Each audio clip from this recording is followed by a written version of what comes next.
I had an M2, but I've never had a black paint M4. And so it was sort of cool. And I still haven't had an M3, and I doubt if I ever will. I mean, they're just out of sight. They're up into the five digits right now. I've never so much as handled an M4. Besides the slanted rewind knob, like what are the biggest differences between that and the M3? Frame lines. It's got more frame lines. It's like a combination of the M2 and M3, sort of. Yeah, a little bit different design of the body, and they handle the same. I mean, all M basically handle the same. The smartest one for anybody really is the M2 because you've got the frame lines that most people use, 35, but the M42 is probably the best value. It's weird to hear Leica and value in the same sentence. Theo, watch out for those python worms. Yes, worms in the brain down here. So how's it going, Theo? Is work making you crazy, or are you? Well, it is. Unlike the northern hemisphere, it's the middle of winter here, so we're all working very hard. And the warm weather during the middle of our winter, because we've actually had an unseasonably warm winter, has actually made people a bit crazy, and I'm actually suffering the effects of that from my work environment. We've had some unseasonably hot weather here too. Yeah, I've seen you guys have had a real summer for a change. Yeah, well, for 3 days, and then Anthony's got a hurricane coming. You can't see it, but Anthony's shaking his head. Are you guys taking any pictures? I mean, have you actually picked up a camera and gone out and shot in anger? Me? Yeah. I was out from 4 until 6 getting pictures of these insane cloud formations as they rolled in. I went up on the parking structure. What were you shooting with? I shot the Perkeo with the 127. I was shooting the Robot Royal, and I was shooting the Mercury too. I wish I'd taken the 617 up because the vista from on top of the parking garage of the clouds to the west was like these insane cumulus clouds with this striation from them being blown in from the outer bands of the hurricane. It was quite dramatic. So this one's unusual in that it's going to hit the west side first and then cross over. Well, it's unusual in that the Gulf of Mexico has never been this hot. So right now, the temperature of the water at like 10 miles out is like 93 degrees, which is insane. And the other thing that they're really worried about is that typically the hot water, kind of floats and it only goes down, let's say 25, 50 feet. And right now it's like 90 degrees straight through to 150 feet. So that as the hurricane passes over, normally it would, because of the low pressure, it would draw the cold water up, which would sort of put the brakes on the hurricane, so to speak. Now it's just going to fuel it even more. So there's a chance it could hit as a category 4. Wow. You never want to see that guy Jim from the Weather Channel flying into your airport at 5 o'clock. Everybody saw him fly into the Gainesville airport at 5 o'clock. And he's heading over to Cedar Key, which is where I go to get my clams and where I take a lot of photos. And it's about 45 minutes to the west of us, almost due west. But now they actually think that the center of the storm, well, I mean, it's still too far out to know. I mean, we won't know until tomorrow night at like 4 o'clock where it's actually going to hit, which is crazy because it's still out in the middle of the Gulf of Mexico. I mean, it's like parallel with like South Florida, just north of the Keys right now. But it's going to accelerate a whole lot, and it's going to get a lot stronger. It's going to intensify quite a bit. And the latest projection has it going about 50 miles north of Gainesville. So it's actually going to loop in like more towards the Big Bend and go just above us. So we'll actually be on like the south side of it, and it's going to cut across at an angle and then pop out over by like Savannah, Georgia. Well, hopefully you stay safe. So that guy that flies in, he's like a weatherman that chases the really big weather events or something. Jim Cantori. He's the gold standard for predicting how bad something's going to be. The other one, what we have here, Theo, is called the Waffle House Alert. Waffle House Index. We have a chain of restaurants in the southeast called Waffle Houses. And when they close the Waffle Houses, it's time to evacuate. Oh, wow. Okay. And that's a serious thing. I actually read, doesn't FEMA actually pay attention to where? Absolutely. Yeah, it's completely like pop culture, but like scarily accurate. Well, he used to stay with Denny's, Denny's restaurants, because the Denny's front doors they actually didn't have locks on the doors because they never locked them. They never closed. So they had to, when it got bad, they finally had to start putting locks on the doors because, and then they had some that did have locks, but no one knew where the keys were because they had never used them. Well, for us, I actually have to drive past the Waffle House on the way to work. And we normally will keep the cafe open because we are in a city structure downtown that is actually the structure that houses one of the emergency response teams. And it's also the communication center for the police. And so we always have internet. We always have power, and it's a safe, modern structure. But this is the first time that we've had to close because the path is the path like straight through Gainesville. And this morning I started having parents of my staff freaking out, and they were like, come to Miami, come down to Fort Lauderdale, get the hell out of Gainesville. And so we're going to have to close tomorrow at midday, and we'll be closed through Wednesday and reopen on Thursday, only because my staff's evacuating town, which I mean, I can't blame them, but it's just never happened before in 15 years of running the cafe.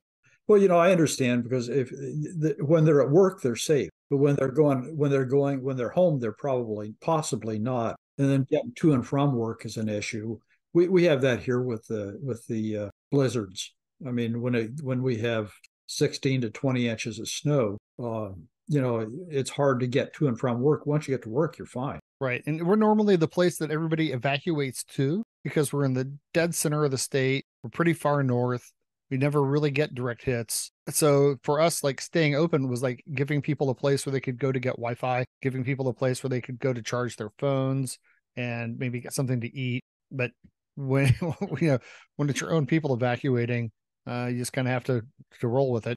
Does the cafe have a basement? No. I know that's not common by you, but I didn't know if maybe you did. If we had a basement, that'd be known as the indoor swimming pool. I gotcha. The water table's like 6 feet below the surface. I gotcha. I was going to say, you guys need to come to Sydney. We don't have any of that. All we get is smoke from the rest of Australia burning. But we have a winter that's like 22 degrees and sunny, and then summer gets super hot. But Indiana and Ohio are pretty sterile. I mean, technically we can get tornadoes, but they're pretty rare. Winter by me is really mild. I mean, last year I didn't even have to pull out my snowblower even once. Yeah, but wait until that earthquake fault cracks. What's this snow stuff? Hey, it's winter by you right now, isn't it? It is, but we've got 22-degree temperatures in Celsius. That's Celsius. Well, I was going to say 22 is below freezing. So yeah. So I don't know what that is. I think that's like 60 something. Yeah, it's in the 60s. 60s. Okay, 60s. So that's the middle of winter. We're all running around in t-shirts. So. Oh, wow. So you're basically, well, that's like Florida then. Florida, their winter's in like the 60s, isn't it? 50s and 60s? It is, yeah. Although, like, today it was 97. So are you saying that Sydney is a bit like Florida, except that we have a better government or something like that? Yes. I don't think anyone could argue with that. No. Well, and you're also missing Florida Man.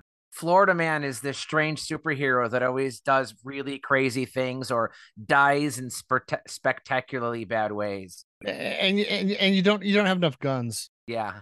Oh, we got no guns. So I saw this article. It was like a survey of people from not America, right? That said, name 10 things you think the average American household has that like other countries don't. And I expected guns to be on there, and strangely it wasn't. But some of the things that were on there were like a refrigerator in the garage. And I'm like, well, yeah, I have that. I didn't think I've got that. I got that. Yeah, I didn't think that was, dude. Okay. Another one was ranch dressing in the fridge. I'm like, that seems like a weird thing. I didn't realize that was a American. No, Theo's shaking his head. No. I've got ranch ice cream in the freezer. Ranch ice cream. Well, that's nasty. Yeah. I mean, it was a bunch of really weird things. Like, I guess I didn't even know that was, considered an American thing, but I was like, yep, got a couple of these. Yeah, ranch dressing's not common around here. But I mean, do you have salad dressing of any kind? Of course we do. Yeah, of course we do. I mean, they vary in a lot of different, but ranch is a very American type of taste. Just bringing it back into photography a bit, Anthony. Yes.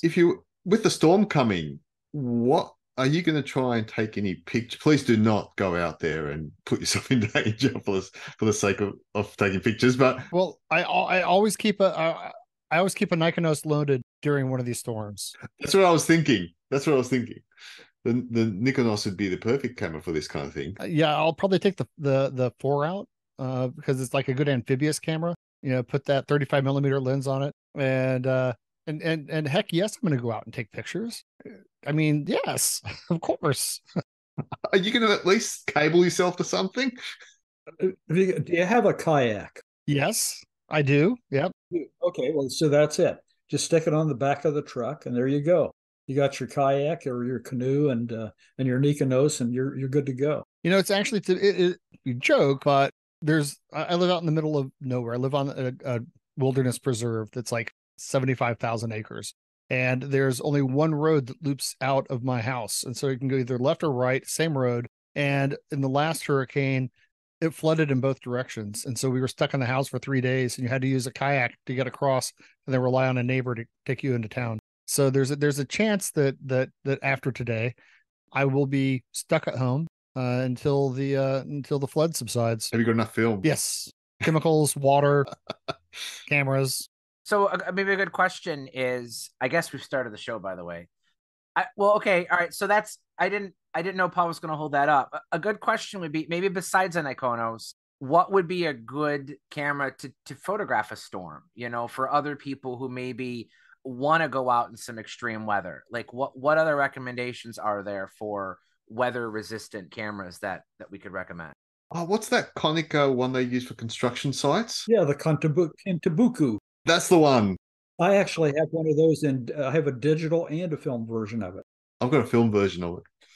Now, that camera's rugged, but is it waterproof? It's weatherproof, Weatherproof? So, yeah, they say it can be caught in a downpour for like 15 or 20 minutes. But yeah, Mike and Rudy sent me both the film and the digital, and I had never seen the digital version.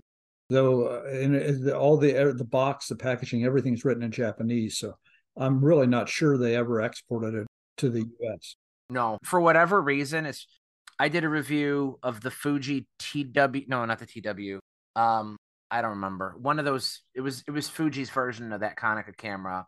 So I did a little bit of research on those workplace cameras, and for whatever reason, they're popular in Japan, but they didn't seem to catch on outside of Japan too much. I mean, there was the Fuji HD1, I think, which might have been sold here, but then they have a whole lineup of these workforce cameras. They made workforce like Polaroids, you know, they're real rugged bodies. Panasonic used to make laptops that were ridiculously thick. And I don't know what it is, but the Japanese really are really rough on their cameras or something. But almost all those ones that I've seen, like you noted, Paul, almost always have Japanese writing, you know, on the box and the manual and such like that. Didn't either Minolta or Canon make a yellow-bodied plastic submersible camera? Was it a 110 or? Minolta had the Weathermanics. They had that was a 110, I think, right? Or did they have a? Well, they had yes, 110 and maybe 126. No, I think it was just 110. And then Nikon had the Action Touch, which is probably the nicest of all of them. I did a review of the Canon AS6, which was their first one, which was really quite a nice camera. I had taken it on a family vacation. Oh, that's like tan and red, isn't it? No, it's like bright orange. It's got a auxiliary viewfinder with the huge frame, similar to the Nikonos. I didn't use it, but I took it to a water park with the family, and I just kind of like had it wrapped around my wrist while I was, Theo's holding up the Minolta one. But the Canon AS6, and then there was a second one called the Canon A1. Yeah, the A1 was the gray, and that was the gray and red one that you're thinking about. Yeah. Oh, mine's white and red. I've got the Auto Boy. Yeah, in the US they were gray and red, and then I think the export version or the versions in Europe and Australia were white and red. But those are also nice cameras. The Aqua Snappy is the AS6. Right. Yes. Correct. Aqua Snappy. I reviewed that camera. I shot it in water and on land. It performed really, really well. One thing, and this applies to any underwater camera, is your focal range, your focus range changes whether you're above or below water. You get different. You can't shoot to infinity underwater, whereas you can above land or in the air and such like that. But I got really nice pictures from it. It was simple, easy to use. I did not I know, Anthony, you've spoken in other episodes about the O-rings are sometimes difficult and no longer watertight on the Nikonoses. Yeah, specifically the 4 had like custom cast O-rings that weren't round, but they were like the odd shape of the sort of square plus these different indentations that it had. So the 4 is the only one that has problems because you can't get those O-rings anymore. But the older ones, the 2 and the 3, and then the 5, use kind of a standard O-ring that you could probably get at MasterCar or any of the sort of typical supply companies. For lack of experience with too many underwater cameras, I can give a thumbs up to the Aquasnappy, the AS6. Although I think a lot of people are pretty big fans of the A1 also, and maybe either they improved it or it's just the 1980s isn't old enough to where those O-rings have started to rot out yet. So if you find one today, it should still be pretty valuable, I would think. Yeah, a lot of people, the advantage of those cameras was that they were a little more rugged. So it wasn't just water, they were also sealed against dust.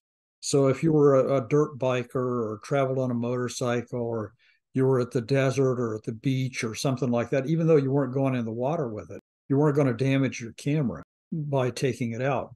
So we sold, my guess is probably 90% of those cameras were sold, never went into the water. I mean, they were just basically splash-proof cameras. Probably not. To the beach.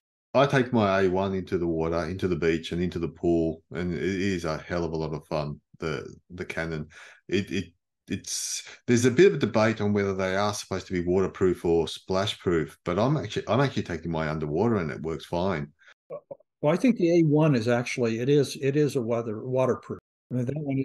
So is the Nikon Action Touch. I mean, it's actually sealed enough that I think it's good down to 12 feet or something like that. So you could take it snorkeling and not have a problem with it. But are we sort of falling into our next episode a little bit of holiday cameras, because that's exactly where we're getting?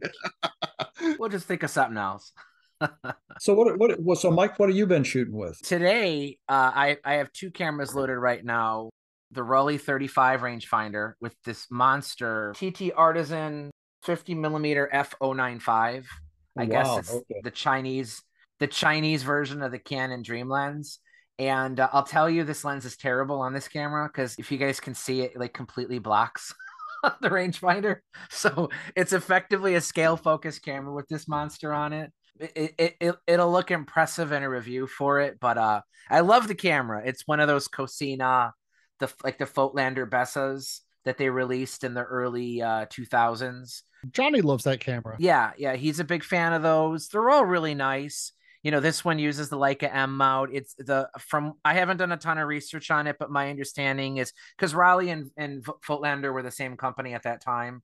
So they both had that same deal with Cosina to produce these cameras, but it works very, very similar to the Bessa Cosinas. And then the other one is a camera, which I actually wanted to ask Paul about, because I'm pretty sure you said you hated it, but it's the Konica Hexar autofocus. Their premium point and shoot. Is that the camera? Am I remembering correctly? You said you weren't a fan of that? Oh no, I love that camera. No, I had one of those. I had one of the first ones that came into the US. Okay. That's a terrific camera. So is there a camera similar to that you don't like that I'm remembering incorrectly? Yeah, but I can't remember.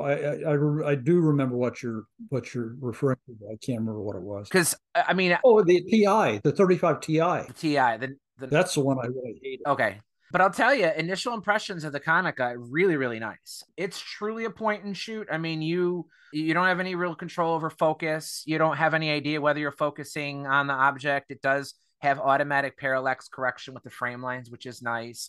It's got over/under exposure. It's got full manual mode though, which is really nice. And I love the ergonomics of it. I mean, so far, I've only been playing with it for a couple of days, but initial impressions on that, I kind of feel like that's going to be a camera I'll come back to in the future. But for a premium point and shoot, we've been pretty critical on some of these electronic cameras like the Contax G2, the Nikon, the TIs. There's the 2.8 and the 3.5 TIs. There was a fad. Fuji had the Class, KLASSE.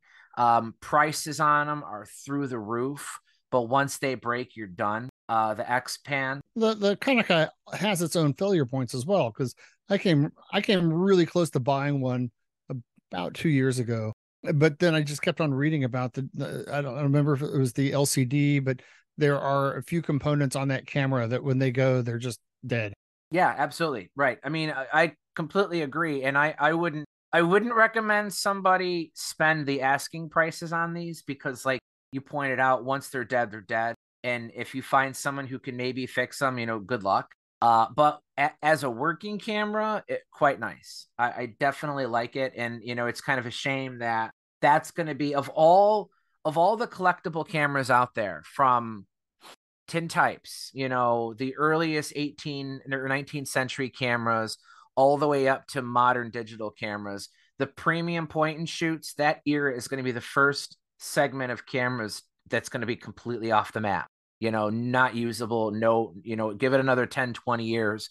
And that whole segment of cameras, just no one will be shooting them anymore. But for while they still work, they were definitely neat. So I've been enjoying that in the Raleigh. Check to see if yours has silent mode. It does. I read that they had it in the black ones, and then there was some lawsuit where they had to disable it in the firmware. There's a way on the ones that are disabled to re-enable it again. I read about that, but the black, there's a hack you can do to make it. Yeah, it is. You can hear the film advance. The motor for advancing the film does make a subtle but you can't hear the shutter. I mean, it is quiet. So, Mike, I still have my handspring PDA, and I can still use it, but my Apple Newton is dead. Oh, geez, too bad. And so my take on those cameras, it's a bit like this. It's like, do I really expect my handspring to continue to work? Because you got to imagine that the electronics in this aren't that different than the electronics in that Hexanon. Well, and it's not just the rangefinder cameras either. I mean, look at Minolta X700s that are all failing. The capacitors, yeah. I've got a story of my failing cameras. Oh yeah. Oh, let's hear it. What happened to you, Theo? Okay, so boys and girls, let me tell you a story here. I started off with a Leica R3, which felt like it worked perfectly, but I noticed that the bottom of the frames were actually the bottom of the frame, or part of the frame was not actually being exposed. So I took it to Jess, our reliable repair person, and she came back to me and said, no, the shutter's cracked. Now you can either get a parts camera or there's not much else we can do. So I thought, okay, well then what's the best camera to get? Paul suggested the R4. So I went off and got the R4. So in it comes from Japan, stick the lens on, and I've got a nice 50mm Summicron, really happy with it, love shooting with it, but I noticed the metering was off and it wouldn't meter open aperture. They're supposed to. Now I do have a 3-cam lens, so it's supposed to meter with the open aperture. So I contact the seller, send it back. I then buy another R4. It arrives. I put it in there, and it works perfectly, except that it shows the wrong shutter speed on the actual in the actual display. Now that could be just an alignment of the wheel because it is an analog wheel. But speaking to Jess, she said you don't know what else has been bent in transport or what else has happened to it. So I wouldn't risk it. So I sent it back. In the meantime, my lovely wife Noelle says, stop messing around with these R4s. You keep buying them and keep sending them back. So I solved that problem. And I now have an R8 on the way, thinking, 2 failed R4s equals an R8. So hopefully fourth time lucky on the R series and go with the most modern one. But to the point that we're making, electronic cameras, I mean, it's not just the electronics that fail. The mechanical side of things can actually fail, but when they're combined with an electronic camera, you don't know whether you want to keep or persist with them or not, because once something starts failing, the electronics usually come pretty close soon after too.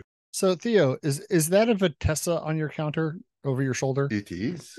Does it work? I have been using it. It currently, this has been fully reserviced by Jess. So it's like a brand new camera. Look at it. I mean, it looks brand new. And that Ultron lens, is that as good as that Summicron that you had on the? It is fantastic. It is fantastic. Then I don't understand why you're messing with these Nikon SLRs when you have a like new Vitessa with this beautiful Ultron lens. No, I shoot them in parallel. I alternate through cameras all the time. But this is a beautiful camera. I just apart from the wow factor, I mean, they just look gorgeous. This one actually, you have a clip-on meter. Which meter is on there? I have the Kex 2 meter, which is a really nice little meter here. I've got some film that you sent me, Mike, in there at the moment, the 2238. The Kodak, yeah. I use the meter. interesting enough, this meter actually works because when Jess was servicing it, she said the capacitor was, I think it's 1.35 volts or something like that. She replaced it, but because you can't get those capacitors anymore, she had to actually put like a 1 volt and a 0.2 volt or some whatever the voltages are, and she had to add them up to actually be the right voltage to actually get there. And she's within half a volt of what it should be. So that selenium meter is working, and it's actually not too far off. Well, I got to tell you, I think that camera is just like the epitome of cool 1950s design. And I love the combi plunger. Mine is a kind of a beater, but it works. Apparently mine was from the desk of the guy who was the original Voigtländer importer from New York City in the 1950s. And it's got this like all this like fancy factory embossing on it from when it was like a gift to him from Voigtländer. And it was well used, and it continues to work. The meter is spot on. That camera gets the looks. When you pop that thing open, people want to talk to you about that camera. And that lens is unparalleled. It's a beautiful lens. Yeah, this ultra lens is fantastic. But everybody concentrates on that plunger. But have a look at the top plate here. That design it's just gorgeous. I mean, that wheel, that focus wheel, the meter, all of it, it's just absolutely gorgeous camera. I very much like the focus wheel on that camera where you operate it with your left thumb, right? Then the prominent, which is the knob on the complete other side. No, this is the right side. Sorry, I must have just said it wrong. But right, it's your right thumb. So it's the same thumb that would normally be resting in that spot of the camera anyway. You just go back and forth. But the prominent, which was from about that same era by Voigtländer, focus is the left side of the camera, and it's on top. It looks like the rewind knob, but it's actually the focus wheel. And Anthony, I know you like the prominent, or you like the Vito 3, right? Well, now that I have the prominent, the Vito 3, and the Bessa 2, they all work like that. Yeah. And I'm not saying that you can't get used to it. I have one right here. But if I had to pick between the two quirky 1950s Voigtländer rangefinders, 10 out of 10 times I'm taking that Vitessa. That's not to say the prominent isn't also nice. But if I had to pick only one, the Vitessa would be the camera for me. The only nitpick about the Vitessa, and I've bitched about it in nearly every review that has this feature, but it's the LVS coupling. It's very similar to the Kodak Retinas. It's a tiny little lever on the bottom of the lens of the shutter that couples the shutter speed and apertures together for light value readings. And it's extra inconvenient on the Vitessa because of those barn doors.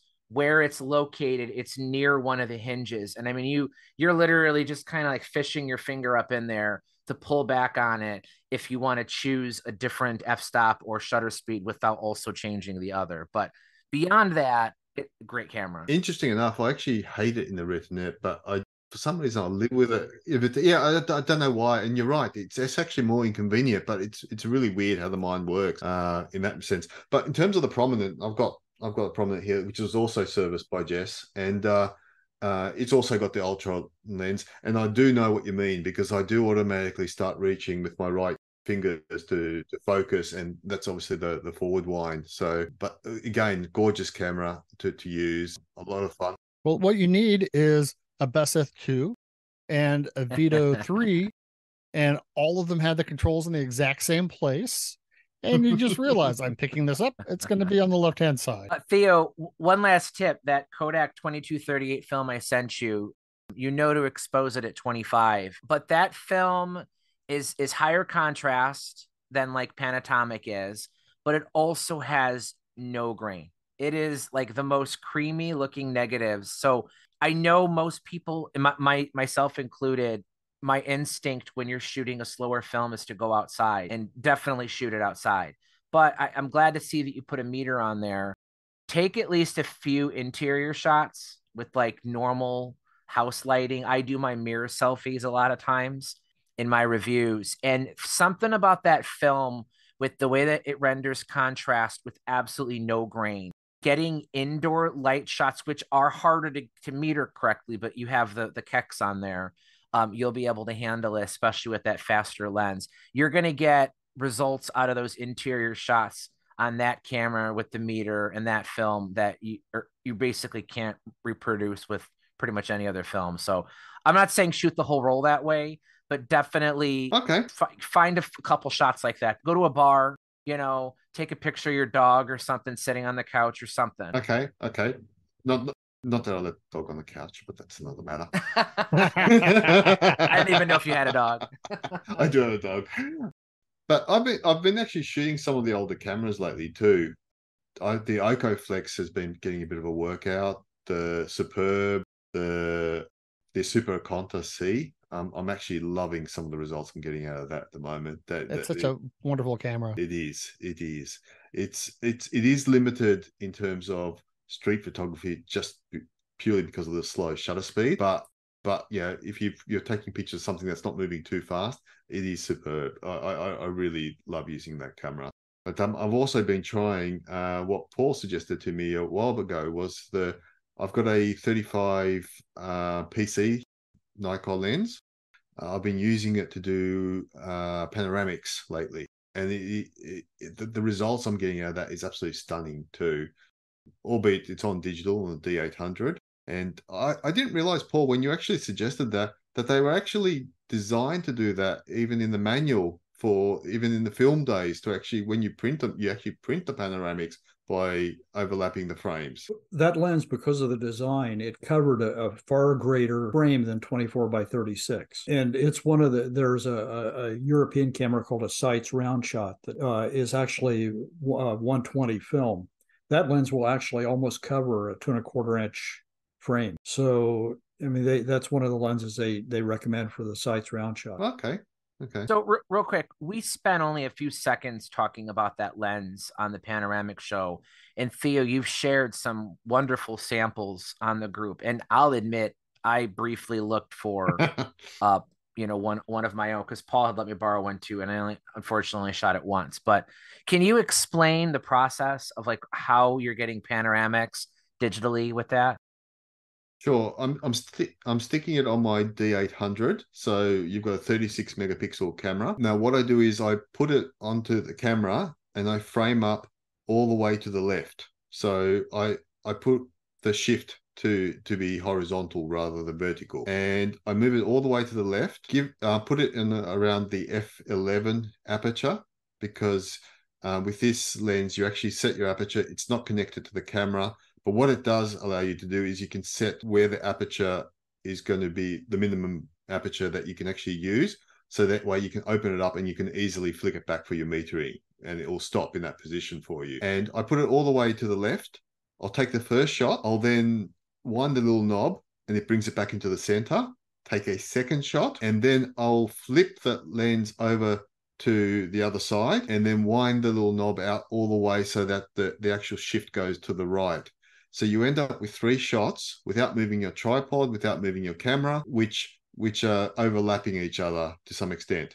You then go into Lightroom and you tell Lightroom to combine those in a pano merge, and it will merge them perfectly. Now, I took some pictures of boats and I thought, okay, the boat's moved. This is not going to work. It actually handled that, and it looks fantastic. It really is. And you end up, due to the high megapixel of the camera, you end up with a really, really detailed photo. And a really big file. And you could crop that further. Yes. Well, you could, because on the D800, like you said, the megapixels are so high. The raw merged image isn't super wide, but you could crop it very easily and get the equivalent of, right? I mean, couldn't you get almost like a 6x17 ish similar by cropping it? Well, you wouldn't have the wide frame, you wouldn't have the field. True. So that's the difference. You have no distortion. The way I do it is very similar to what Theo does, but I shoot actually my first frame. First thing I do is shoot a blank frame. I put my hand in front of the lens and take a picture. That way I know that the next 3 frames are the ones I'm going to try to work with. That's a good tip. Yeah, because otherwise you'll go crazy trying to figure out which one goes where. I learned the hard way. Yeah, I take the first frame centered, then I crank it all the way to the right, take a shot, and then I rotate the whole lens. So you're just rotating it, and what was on the right is now on the left. Oh. So then you take your third shot. So then you have 3 frames that are across the frame, and nice. Those are the ones you merge.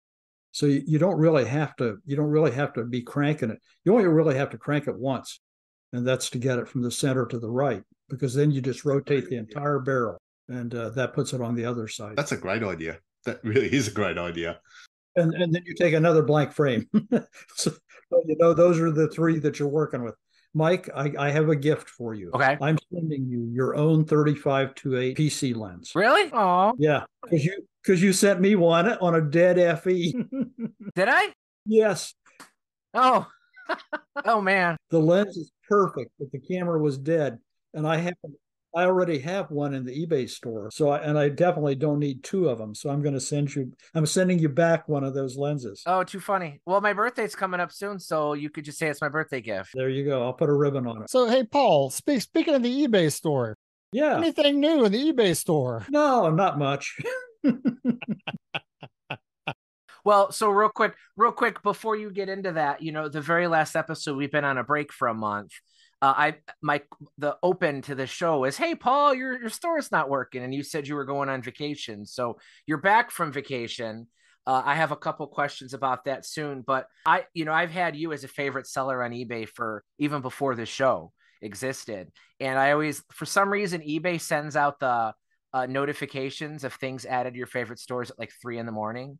So every morning I wake up and I get to see, ooh, what is Paul selling today? All right, so go ahead. I finally have started listing stuff because while I was gone, the store was closed, and I've been so busy trying to get boxes unpacked and one thing and another, and then to cap all that off, 350 boxes of cameras and lenses. Saturday, I drove over to Pennsylvania and bought a Leica collection that was like 14 cameras and about 40 lenses, and boxes and boxes of lens hoods and accessories and stuff. But I got some really cool stuff. Go ahead, Mike. I want to let that sink in just real quick because you said it so quickly for people listening. 340 boxes. These are bankers boxes full of cameras and stuff, lenses. Some of them had accessories, but there's definitely more than one thing per box. So 340 boxes. How much physical space for people who can't picture that does that occupy? It's more than a 10 by 15 foot storage unit. Right. So 10 by 15. That's like a small garage, kind of. So it's more than that. So try to picture in your head what 340 boxes of cameras looks like. And he's barely had enough time to even absorb what's in them. And he goes to Pennsylvania to buy 14 Leicas, 40 lenses, and a huge number of accessories that each piece is valuable, right? Yeah. I mean, it is. And it's weird. I mean, one of the things I got was this lens, which, it looks normal. It's a Zeiss Jena 50 millimeter 1.5 sonar, but it's different because it's inset. It's sunk in a long way. Most of the time they're just flash. They're flush like a normal lens. So this one isn't. So it's got like it's an integrated hood almost. Yeah. So I started to research it. It's like a thread mount. And what I discovered is that it's actually a 1932 Zeiss Jena lens that was made for the Aeroflex 2 movie camera in Germany. And it originally had the Aeroflex mount on it. Well, Don Goldberg, I think, I'm 99% sure because Don did all the work for this guy whose estate it came from, converted it to like a thread mount. Oh, wow. And he put a helical on. This whole brass piece at the end here is a helical. Okay. So it focuses perfectly. I went out and shot with it today. And when you hit 5.6, it's got great contrast and sharp as a tack. Yeah. 1.5, it's a little funky. But, there were some weird lenses in this mess. A lot of it's just high dollar junk. I mean, I don't want to say junk because but Leica lenses that are $7,000 lenses. But there was some cool stuff. Like this is a 19 millimeter 3.5 Canon lens that was, of course, in like a thread mount, 19 millimeter 3.5. Wow. The guy that owned it had Goldberg convert it to M. Wow. So rather than just put an adapter on it to convert it to M, he actually had it converted with a new mount, shimmed down to be the exact focus to infinity. Because that's an SLR lens, right? No, this is for the Canon rangefinder. Oh, it was? Okay, I'm sorry if you said that. Canon rangefinder lens. So it was like a thread mount. Now it's like a M mount. They do that with the Dream lens too, that exact same modification. Yes. Yeah. And I think they do it because sometimes those lenses are so unusual. They don't, unless they're shimmed correctly, they don't focus to infinity. Right. Well, and the reason to convert, another reason to convert the Dream lens is it has a proprietary bayonet that no other lens has. So at least with that 19 millimeter, the original version was a screw mount that you could use on a ton of different cameras, but the Dream lens natively only mounts to the Canon 7, and that is all. So to convert that to M actually expands its use. Yeah, it's a lot more useful, and I think most of them have been converted at this point. Yeah. But those are out of all the stuff I got. I mean, there's a black paint like M4. Okay, that's pretty rare and pretty valuable with a 1.4 Summilux lens on it. But everything else is like M3s and M2s and just Summilux 35s and 50s and multiple lenses of each one of them. But none of it's really fun like the stuff that in the 340 boxes. Yeah. That's fun stuff. You had commented on the strange Zeiss lens, and this was one I asked you about, and it took me a while to figure out. But I had found a Contax, at least I should say, I thought it was a Contax. It's an 8.5 centimeter Zeiss Sonar f2.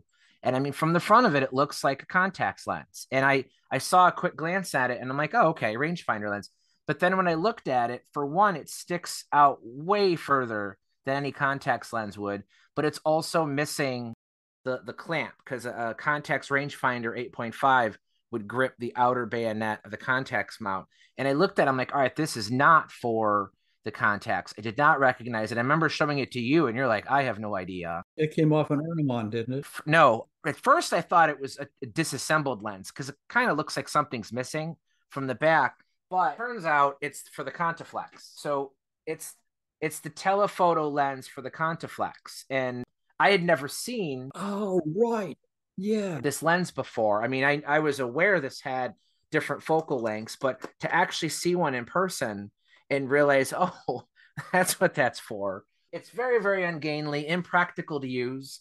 I don't know who's the guy on eBay that does the rare adapters? Ramir. Yeah. I mean, if there's anybody who maybe makes a digital adapter to that, maybe, but I don't even know if it'd be possible with that lens because the back part sticks out so far.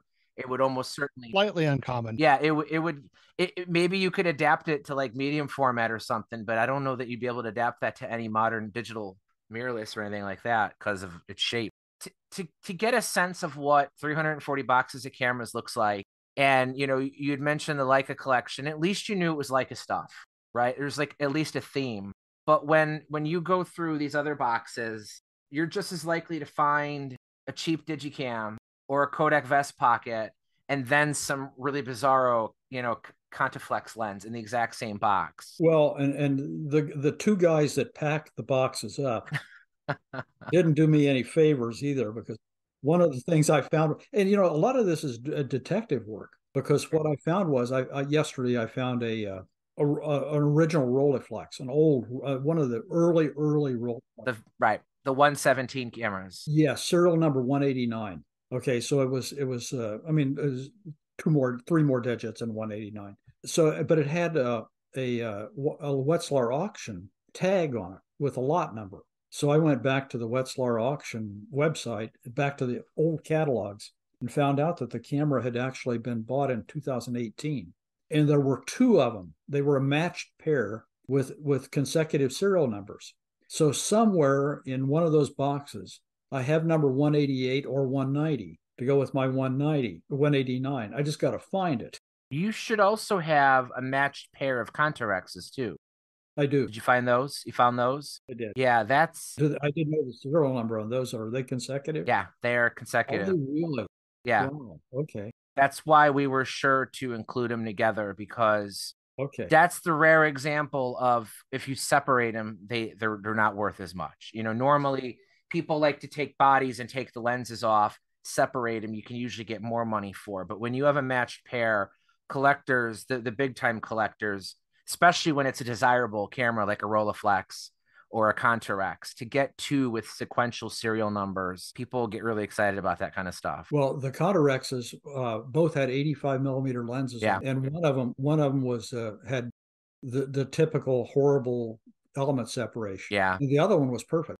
But it was the bodies are the key, not the lens. They're the Contarex Supers, so they're the later versions. Right. You haven't sold one, right? I sold both of them actually. Oh, you did? Yeah, to the same person. Okay, good. All right. At least it went to hopefully they noticed that they were sequential serial numbers. I'm sure he didn't, but I'll tell him. Okay.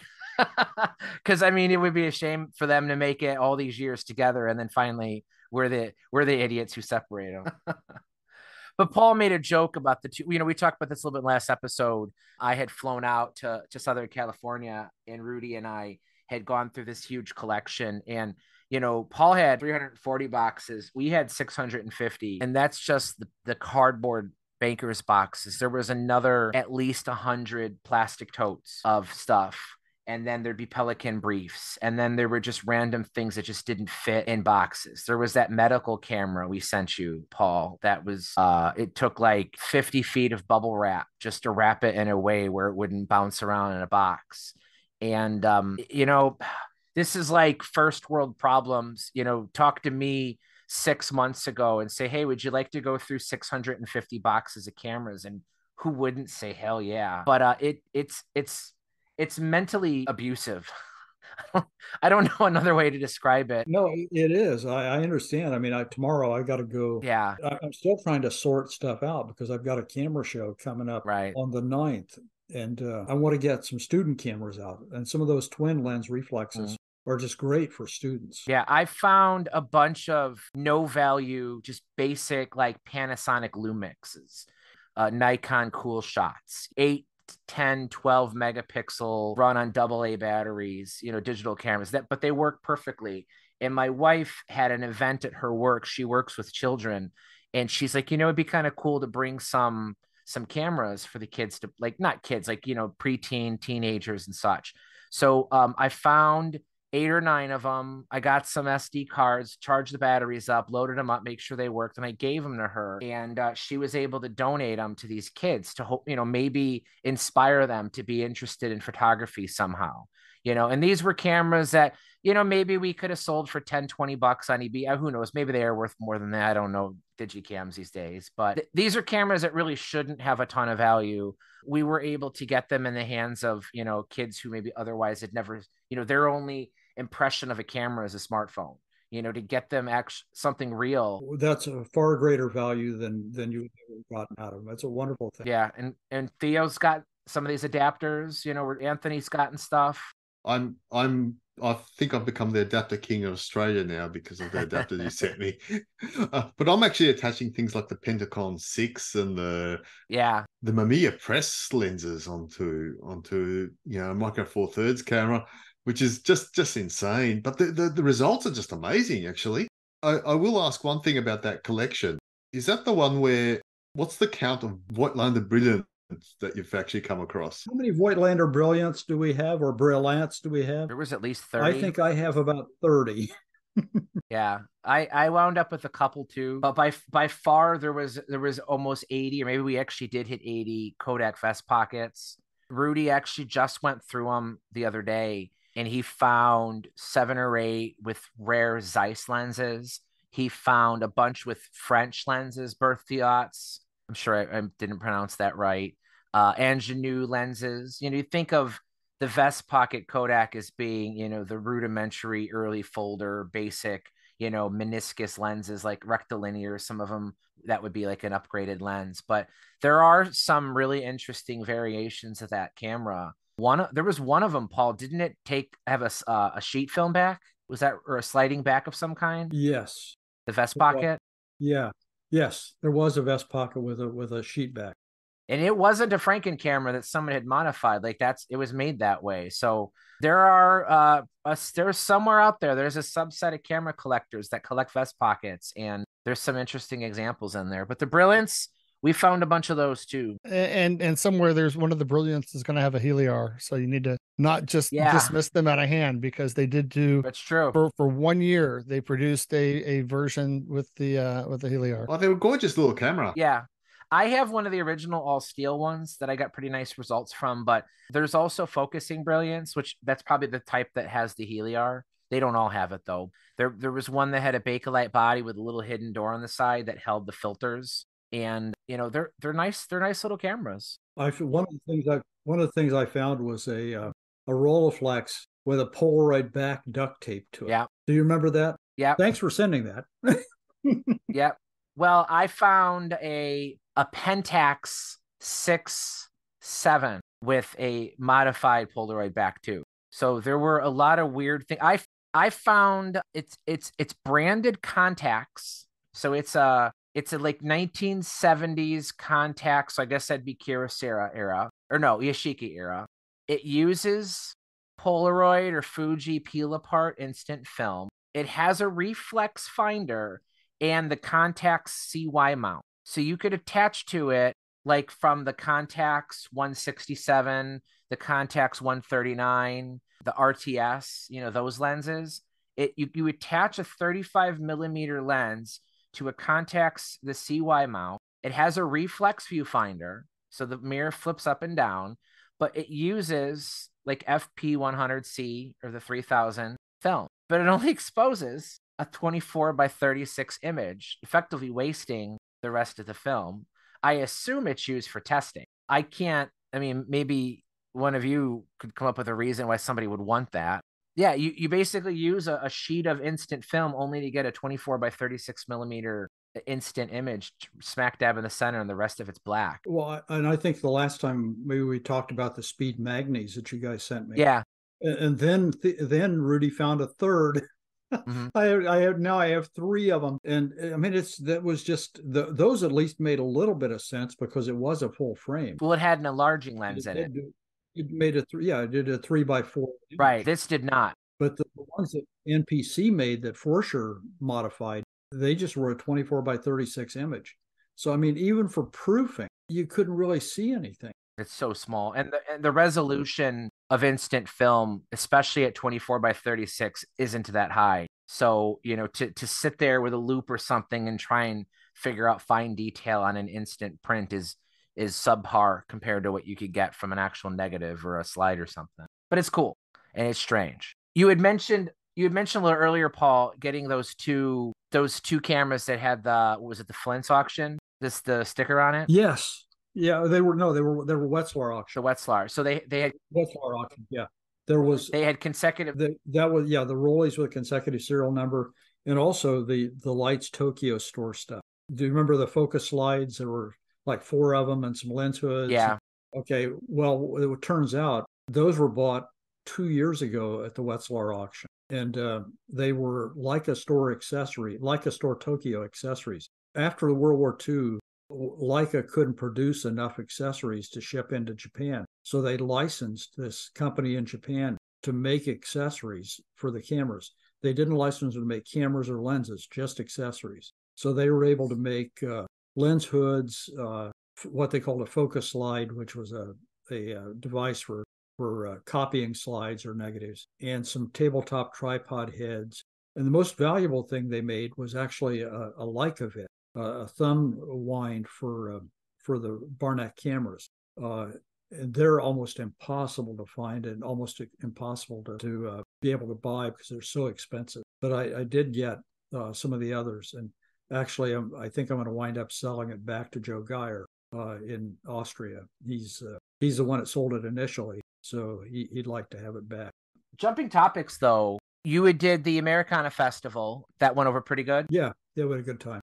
Nobody got sick. Did you get to meet any Camerosity people down there? Yes, I met Patrick Rapps. Patrick Rapps, yeah. Yeah, Patrick lives about 15 or 20 minutes from the hotel. So he came over to the hotel one afternoon. We spent a couple hours just, what a great guy, and extremely knowledgeable about vintage stuff. Yeah. And he's a shooter, which is really fun too. Yeah. So yeah, that was terrific to meet him. And then those exact 2 episodes that he was on, Ray Nason was on too, and he was traveling through the area headed to Chicago, and he stopped by my house. So I got a chance to meet him in person and check out a little bit of the collection. He only stayed for about an hour, 15 minutes or so. So we didn't get to go through a lot of stuff, but it was awesome to meet him. Similar guy, he's a lot like you, Paul. He's a shooter, very knowledgeable. He's been in the industry for many, many years. So he's got a lot of historical information, anecdotes and such in his head. You could sit down for hours and just listen to this guy talk, and he's just got so many cool stories. Yeah, he's going to come to Cincinnati. Where I have 4 tables at the show, and I can only handle 3. So he's going to set up and buy and sell at my 4th table. What day is that show? September 9th, Saturday, September 9th. That's in Cincinnati? In Westchester, the Hilton Garden Inn in Westchester, Ohio. It's just north of Cincinnati. Gotcha. Man, all I get are hurricanes. I don't get any visitors. So Paul and I got to meet, to Camerosity listeners. Theo, you haven't met anybody, but didn't you accidentally buy something from a previous Camerosity guest? That's correct. I recently just on a whim saw a Canon FTB, which a black one, which looked quite nice, marked up as all working. Didn't recognize the seller at all, but they had a good rating. So I picked it up and I thought it was quite good. And for people that haven't listened before, I share the account with my wife. So technically she's buying all the cameras that I buy off eBay. And so he wouldn't have recognized the name either. And he sent an email with the instructions. And down the bottom, he sort of says, kind regards, Peter. And by the way, I also sell a book on Canon Canon lenses, rangefinder lenses. And I thought, oh, hang on, I think I know who this is. And it was Peter Kitcherman, who was actually selling this Canon FTB. And I happened to buy it off him. And it just goes to prove that everybody in Australia knows everybody else, because we're not that populated. But yes, that was a little bit of a surprise. Yeah, Peter was on episode 18. We dove deep into Canon rangefinders of all kinds. He's definitely more knowledgeable about the lenses, but he talked down his own knowledge of the cameras themselves, but he was just being very modest. He definitely knows a lot about the Canon system, and clearly he has an interest in the SLRs if you were buying an FTB from him. So that's kind of cool. Yeah, he seems to have a few for sale at the moment. So maybe he's gearing up for another book, maybe. Could be, maybe. And then Anthony, you haven't met anybody, I don't think, recently. We were talking in the private chat just yesterday, I think it was, about the Aero Liberator. The Liberator. John Minix. Yeah. John Minix, sorry. He just lives he lives up in High Springs, which is where I used to work when I was in the cave diving industry. And I was actually, I'll see him when I'm like out taking photos out at the springs. And he lives there, and he just takes breaks to go and visit the state parks where the springs are. And so we'll run into each other out there. So Paul and I met, previous guests. Theo bought something from a previous guest. Maybe you talked to a future guest. I'm trying to get John joined up. He lives out in a very rural part of the county where they don't exactly have good internet connectivity. But maybe I can talk him into like maybe meeting up at the new brew pub that's up in High Springs, and we could just do a remote from there. Well, and one of these days we should try this. Zoom allows you to just call like an 800 number and join a call too. So maybe we could do that as a test for some people who've expressed an interest in coming on, but either don't have the good enough internet, or they lack, what they perceive to be their own technical skills to get connected to Zoom. I mean, even though Zoom does make it very easy, it does, require a little bit of PC knowledge to get in. So that could be an option to get him in, because I'm sure that guy's got some pretty interesting stories too. Yeah. Anybody that's interested, just Google Aero Liberator. He takes the Aero Ektar lenses and adapts them and mounts them on these beautiful restorations of the Reflex Graflex. And so they're absolutely like works of art. All the new woodwork, beautiful lacquering, and the cameras are just, they're stunning. And like there's the one guy that uses his Aero Liberator to take photos of congressional meetings in Washington, D.C. So you'll see like the press gaggle, and there'll be like everybody's with their DSLRs, and the one guy in the middle of the crowd with the Aero Liberator looking up, getting the dramatic shot, looking up at the podium of whoever's giving the speech. They are beautiful cameras. I had a bit of a look, and Anthony, I'm not sure if I should hate you or not, because they are absolutely gorgeous cameras. Although, maybe that could be a way to cure yourself of Leica SLR gas. You'll be looking at Liberator gas instead. Well, I'm kind of hoping the R8 will do that by just working. Hopefully. So we never really did an intro. With the guys and I thought it would be fun coming off of our break to just do a real quick candid. We're calling it Camerosity Unplugged show just with us four. We did not post a show announcement for this. No one knew we were recording, and we thought it would be a good idea to just kind of capture us getting reacquainted with each other, just getting caught up on things we've been working on. Paul had the Americana Festival, but bookending that has been up to his ears, beyond his ears, in boxes and boxes of cameras. I'm on the tail end of that, but I still have a lot to go through. Theo, you changed jobs. So, I mean, your life has been completely turned upside down, right? Yeah. Things are going okay, though? Oh, yeah, very much so. It's very busy, but I am actually getting opportunities to shoot around the city now because I'm back in the central part. So I'm quite enjoying that, actually taking a camera with me and having a bit of fun when I do have breaks. And, changing jobs wasn't enough of a challenge. You've also been in the process of buying a new home too, right? It's something that's been kind of going on. That's correct. So yeah. Kind of had a lot of things up in the air, but it's starting to sort of work its way to being a bit more calmer right at the right time, just as spring is coming through and summer. Well, if I don't know if you want this life advice, your life is complicated enough. I don't recommend having any more children. So, No. My youngest son just turned 18 last week. So a couple of weeks ago. So it's, I'm good to go. I've got adult children now and that's it. No more pets either. Nice. And then Anthony, we were talking about the hurricane, which is bearing down on you imminently, but you've had a string of COVID related challenges at the cafe. Yeah, it's been a real challenge with staffing in our town. COVID is just ripping through the service industries again. And I'm reading about restaurants that are having to either, do reduced hours or reduced menus because they just can't keep staffed. And it seems like every time I come out of dig myself out, I lose 2 or 3 more staff to it. And then the hurricane's not helping. But beyond that, I had not been buying much, but I've been sending stuff out for repair. So I got my Canon IVSB back from CameraWorks, and it is just absolutely just a gem. I mean, the thing is every bit as smooth and fun to shoot as the 3F was. And I got my Robot Royal 36 back from Radu, and got a Mamiya very wide angle lens for the 645 fixed up and shooting that.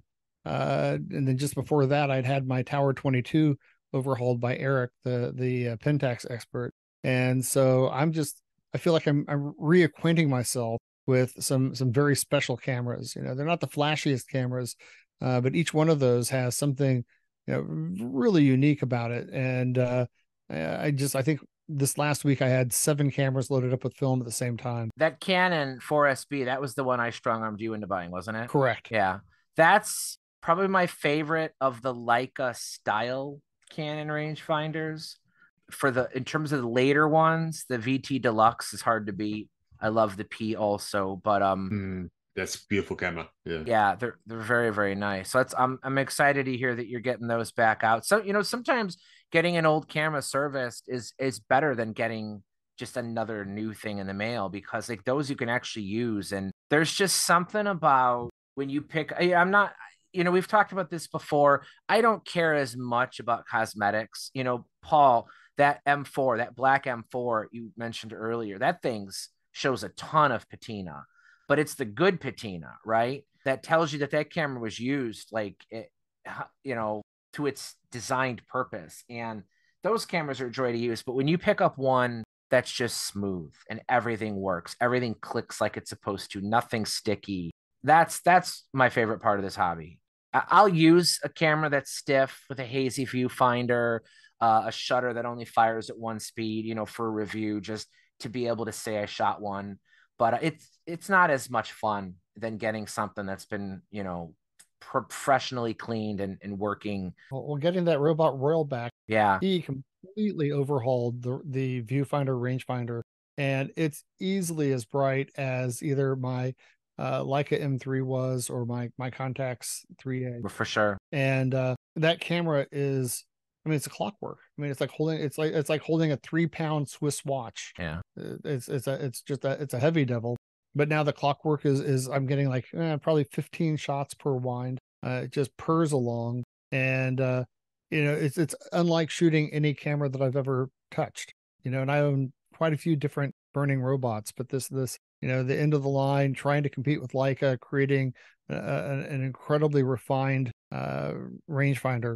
That Royal, people bitch about them because you have to like use the canister, and this one has a proprietary take-up spool that you have to use, but you can use a standard film cartridge with it, and it rewinds it back into the film cartridge, so you can reload in the field. So as long as you have the NR cassette, it's as functional as any other camera, and it's sort of like the Vitessa, and that it's just so uniquely and weirdly different than any other camera that when you pick it up, that you've got something that's just really cool, special. Yeah. But we're actually the nightmare for a lot of the repairers, because I mean, I do that with Jess, where I'll drop off 5 cameras and she'll finally be able to get to the end, because obviously she's got other customers and etc. So I'll go pick up my cameras, but in the process, I'll dump another 5 cameras on her, and she'll go, I'm not this pile is never going away. So, but it works. But Anthony, I hear that you're actually helping the environment by feeding the ticks and making sure they've got enough food out in the wild. Oh yeah. Yeah, that's my latest, is that I seem to have picked up some sort of tropical disease, whether it's mosquito or tick-borne. The university Center on Infectious and Tropical Diseases is having their way with me and drawing blood on a weekly basis, because I something's hit me up, and not incapacitated, but certainly inconvenienced. And I'm really hoping it's not another bout of Lyme disease. They have not ruled that out yet. Oh wow. So between illnesses and for you, your staff, hurricanes, job changes, buying a second house, taking on multiple museums worth of camera collections and trying to sell them, we've been pretty busy, all 4 of us. So even though we probably would have taken a break in August anyway, because we did the exact same thing at the same time last year, it came almost at a perfect time for all of us to kind of just settle some other things and prepare for maybe fall, who knows, or for spring for you, Theo.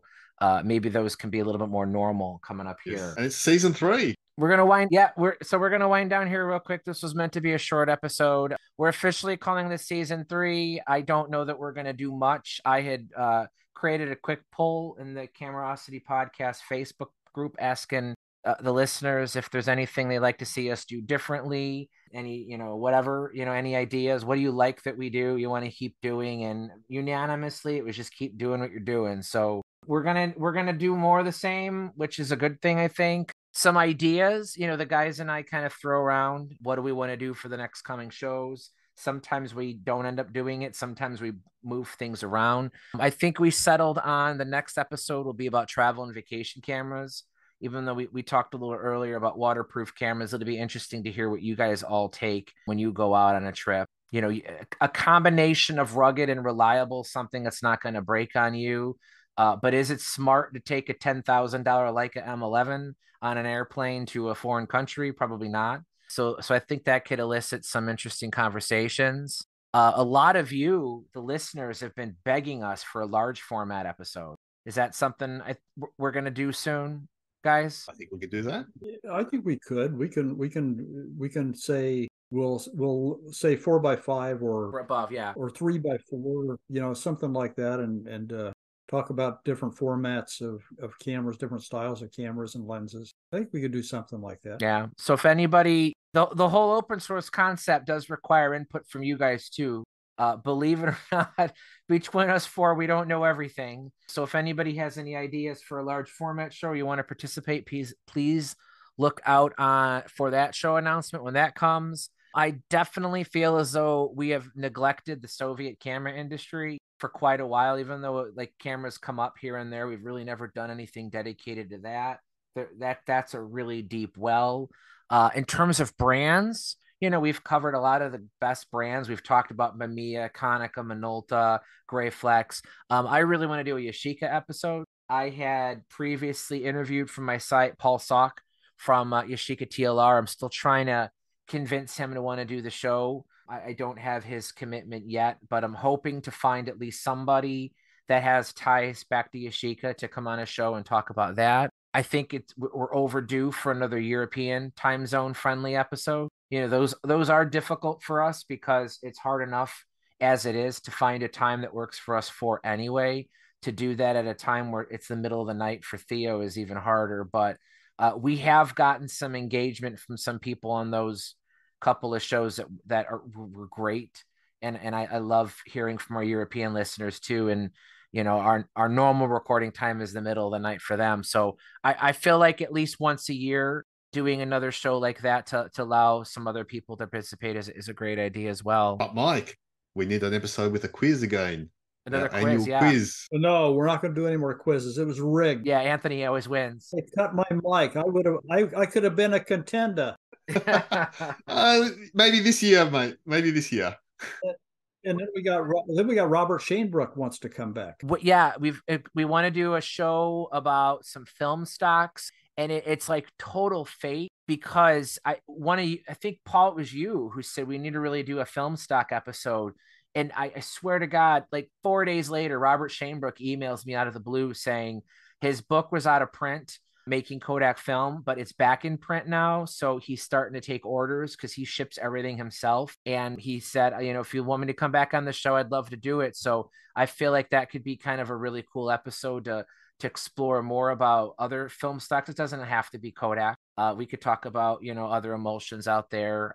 Alaris just made the announcement that Kodak is committed to continuing to make film for as long as there's demand. And even though he's retired, Robert does still have a lot of insight into the industry that I think is unique to him. So it'll be awesome to have him come back more on a show too. So we've got so much good stuff coming up. Yeah. And of course, it all goes out the window the minute one of our listeners calls in and find something they want to talk about. So yeah, our ideas are only starting points, and everything progresses from there. So some of the best topics we've had have been completely spontaneous. Absolutely. The callers make the show. Theo's got to go to work. Paul's got to go to bed. So do I. Anthony probably too. So you guys have a great night. It's great to see you again. We'll try to get this episode out quick, get a show announcement out for the next episode after that. So hopefully you guys stick with us this year.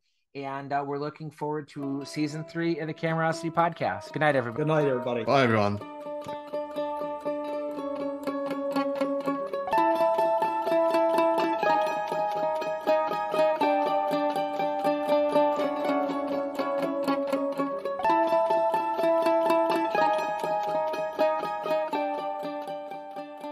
So, Mike, how did the soccer team do? So both my kids are doing youth soccer. I'm head coach for my daughter, and I'm an assistant for my son. My daughter's team did very well. We won 6-1. It was our first game of the season.